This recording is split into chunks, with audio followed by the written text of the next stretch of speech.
እየሆነ ነው። በዓለም አቀፍ ደረጃ ኢንዱስትሪው ከ1 ቢሊዮን ዶላር በላይ ዋጋ አለው። በህንድ ብቻ ከ200 ሚሊዮን የአሜሪካን ዶላር በላይ ሲሆን ህንድ ከሆንግ ኮንግ ቀጥሎ ሁለተኛዋ ትልቅ የሰው ፀጉር ላኪ ነች። ሆኖም ፀጉር ከሌሎች ክልሎችም ይገኛል። ይህም ቻይና፣ የደቡብ ምስራቅ እስያ እና የምስራቅ አውሮፓ ክልሎችን ያካትታል። እያንዳንዱ ክልል የተለያየ መሰብሰቢያ ዘዴ ይጠቀማል። የቤተ መቅደስ ስጦታዎች፣ የቆሻሻ ገንዳዎችና ለገቢ የሚሸጥ ፀጉር ዋና መገኛዎች ናቸው። ብዙ ሃይማኖት ምዕመናን በቱሪማላ ህንድ ውስጥ ወደሚገኙ ቤተ መቅደስ ይጓዛሉ። ሂንዶች በአምልኮ ስርዓታቸው ውስጥ ጭንቅላታቸውን ይላጫሉ። ይህ ልምምድ ቶኒንግ ይባላል። ወደ እግዚአብሔር ለመቅረብ ራሳቸውን ከኩራት ወይም ከትዕቢት እያስወገዱ እንደሆነ ያምናሉ።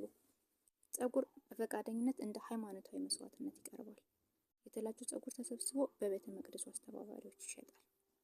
በዓለም ዙሪያ ያሉ ብዙ ከሂውማን ሄር የሚገኙት ከዚህ የቤተ መቅደስ ፀጉር ነው።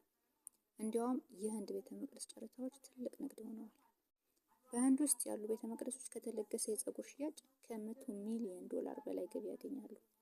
ህንድ ከምትልካቸው ፀጉሮች ሁሉ በጣም ታዋቂው የመጣው በደቡብ ህንድ ውስጥ በቱሪማላ ከሚገኙ ቤተ መቅደሶች ነው።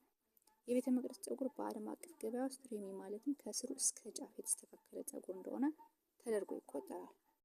የሬሚ ፀጉር ከሌሎች ምንጮች ሊመጡ ቢችሉም ከቤተ መቅደስ የሚመጡት ግን በንግድ ውስጥ በጣም ተፈላጊ ከሆኑት መካከል ናቸው።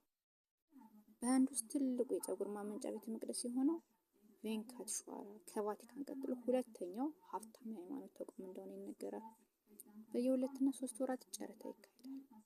በ2019 ብቻ እንዲህ ባለ ጨረታ ወቅት ቤተ መቅደሱ 4300 ኪሎ ግራም ፀጉር በመሸጥ ከ1 ሚሊዮን የአሜሪካን ዶላር በላይ አግኝቷል።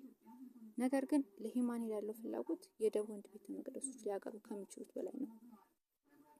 አንዳንድ ኩባንያዎች የእንስሳትና የሰው ሰራሽ ፋይበሮችን ከሰው ፀጉር ጋር በማዋሃድ 100% የሰው ፀጉር አድርገው ይሸጡታል። ሌላው መንገድ ሂውማን ሄር ከግለሰቦች ይገዛል። የአካባቢ ፀጉር ነጋዴዎች እንደ ቻይና፣ ህንድ፣ ማይናማር እና ቬትናም ባሉ ሀገሮች ወደሚገኙ መንደሮች በመጓዝ ይሰበስባሉ። ነገር ግን ክፍያው ብዙ ጊዜ በጣም ዝቅተኛ ነው። በተለይ ገጠራማ በሆኑ ቦታዎች ሴቶች ለዓመታት ለማደግ የሚፈጅ ፀጉርን ከ2 እስከ 3 ዶላር ብቻ ሊሸጡ ይችላሉ። በተቃራኒ የአውሮፓ ሴቶች ፀጉር ከሌሎች ክልሎች ጋር ሲነጻጸር ከፍተኛ መጠን ያለው ገንዘብ ያገኛሉ።